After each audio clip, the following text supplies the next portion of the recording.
day, Schefter. What went into this decision? Well, the timing is a little curious, Greeny. The fact that Drake Maye eventually made it out there is not. If you watched the team during training camp and spoke to the people in the organization, Drake Maye outplayed Jacoby Brissett, but they did not want to subject him to the NFL, to opposing defenses early in the season. The idea was to stick Jacoby Brissett out there, let Drake Maye grow and learn on the sideline, and eventually get to him. Now, in the last few weeks, the offense has been stagnant. Jacoby Brissett hasn't produced. The team hasn't won. And so they expedited that. Now, the truth of the matter is they could have made this move last week in a more favorable, friendly setting against the Miami Dolphins. But they waited. They thought they could get by an extra week, which was incorrect. And now they're turning to Drake Maye in a tough spot against a tough defense with a defensive-minded head coach in DeMeco Ryans. Now, they still believe in his talent, but when you spoke to personnel people around the league, they believe that Drake Maye had the most to learn of any of these quarterbacks picked early in the draft. So I'm sure you're going to see flashes of greatness, and I'm sure you're going to see some things that he does like many rookie quarterbacks do, where you say, what is he doing out there? We have one of the greatest Patriots in the history of the organization sitting right here, one of the greatest leaders in the history of that team. Is this the right decision by Jerod Mayo? I disagree with it because I think it should have been done sooner. Actually, I mean, why wait? I mean, all the players have been doing the entire time is watching the potential of this kid grow and grow and grow. Jerod said it himself. He's been getting 30% of the offensive first-team snaps, so all you do is continually watch and evaluate if you're his teammate, like, man, let's get this guy out there. Let's put him out there. The excitement in New England has been brewing, not only with the fan base, but with the players in the locker room, seeing what this guy can do. Jacoby Brissett's a good quarterback. He's a drop-back quarterback, and he isn't as athletic as Maye. Maye can do some things for Alex Van Pelt, the offensive coordinator. Maybe it helps him call some things where you can get a quarterback on the move. It's time. I think it's time, and I think the Patriots fans are excited to see this kid play, just like I am. A mobile quarterback. That's what I saw out of Drake Maye in the preseason. I was very excited for his opportunity to just come out as a rookie like any other rookie, but they held him back. With everything that's going on within this offense, how bad the offense have played. They don't have Mr. Andrews as their leader, as their center, but I am excited about this young rookie. Why? Because the Patriots, their organization, their fan base, like you said, Bruce, not taking anything from Jacoby Brissett because he is a pocket passer.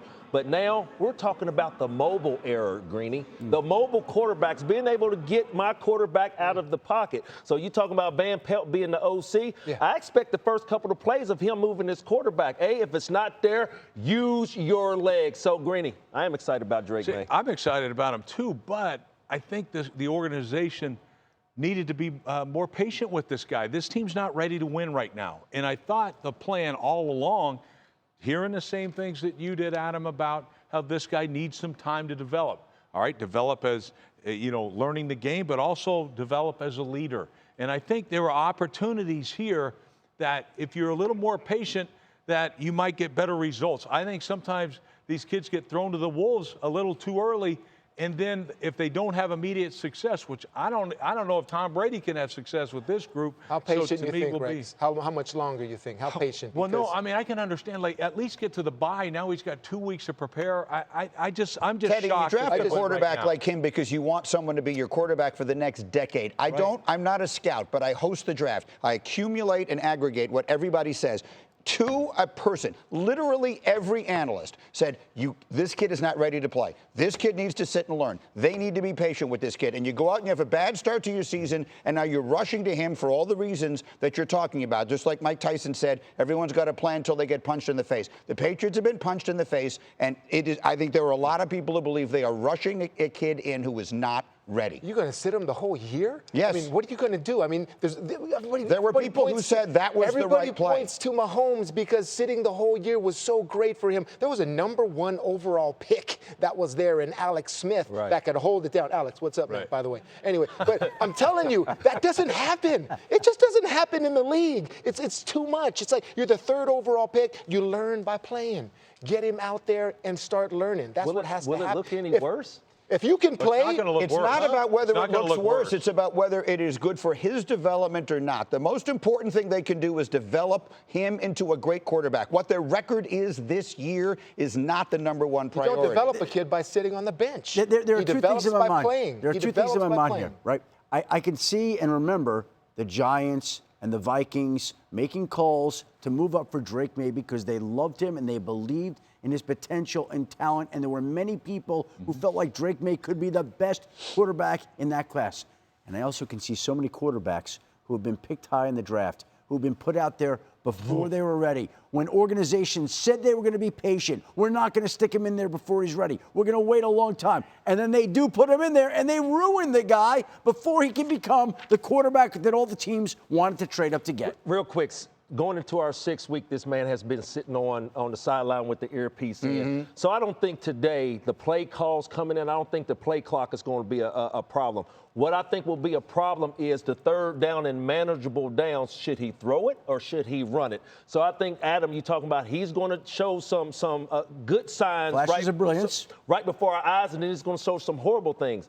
I think as a Patriot fan, we are willing to see The that. thing that I'm really worried about here is that offensive line. I'm not worried about the kid, but they can't protect this guy. I think that's going to And be it's a a problem. good defense, too. Texans Yep. a 6.5-point favorite on the road. Schefter, should we be expecting to see Russell Wilson soon? I think that Justin Fields has played well, and they're continuing to ride with him. But we said it on Get Up on Thursday. I'll say it again. I just think that Russell Wilson is lurking in the background. And as long as they're winning and Justin Fields is playing well, he'll continue to be the quarterback. But they've lost 2 straight right now.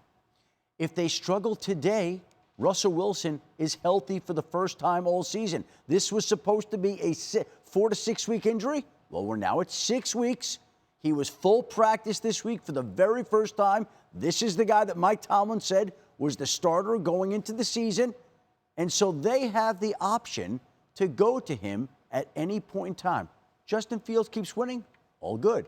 If he doesn't, it becomes an issue.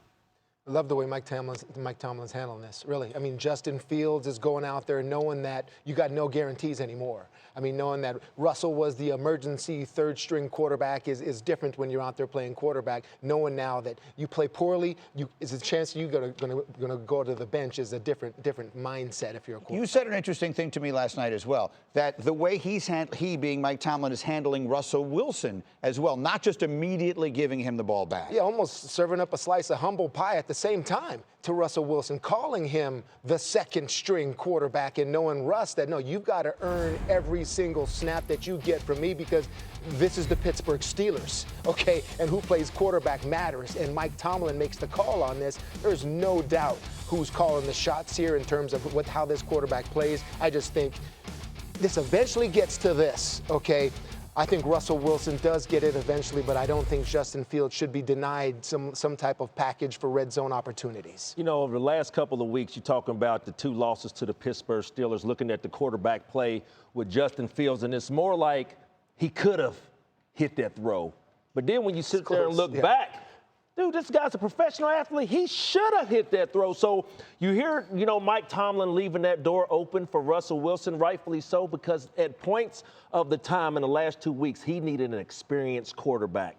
Dissect the defense and deliver the ball. And I think as of lately, Justin Fields has struggled with that. Yeah, I think this is a good situation for Pittsburgh to be in. But quite honestly, they're hoping Justin Fields takes off. And if he does, now you got your future quarterback, in my opinion. So I think that would be it. However, he struggles today. Don't kid yourself. Russell Wilson be right back in there because he was supposed to be in the immediate starter out of training camp, except the injury. Look, Justin Fields, the biggest problem I have, like right now, he's doing a great job of protecting his team, right? He's had 2 takeaways in the games this year.